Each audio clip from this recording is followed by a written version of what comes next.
I worked at the Four Seasons restaurant, which is now the Grill run by the Carbone Group. And I was what was called a seater, a runner. Oh. So you would come in and they'd see Elvis Duran. They say, yes, old hag. They say, Lee, take the old hag to table 4. And I would take the old hag to table 4. The runners or seaters, whatever we were, had to work in the coat check room. And it was a very cold night. And for those of you as old as Elvis, there was a campaign in the 80s by a very famous photographer called Richard Avedon.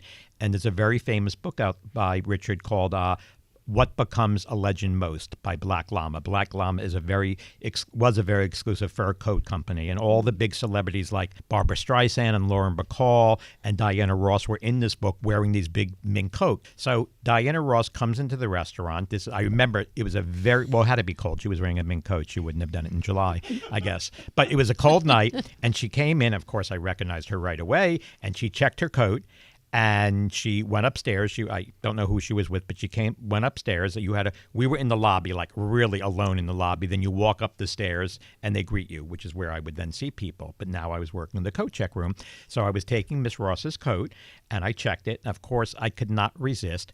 And in those days, the coat check rooms had like luggage racks, like they take your luggage up so you could twirl them around. And I, of course, was working in the coat check room that one night with another young man. But those before, unfortunately, before we had phones. And I, of course, tried on her coat, her long fur coat, and I had him twirl me around the cart like I was performing, and I had him introduce me as Diana Ross, and I was finished twirling around on the cart, and Diana Ross came back down. She forgot her cigarettes because you could smoke in the 80s in a restaurant, and she goes, "That better not be my black coat." Oh. And I was out of the restaurant that night. That was my last night. You got fired because you wore Diana Ross's coat? Yes. Yes, he got fired because he was caught.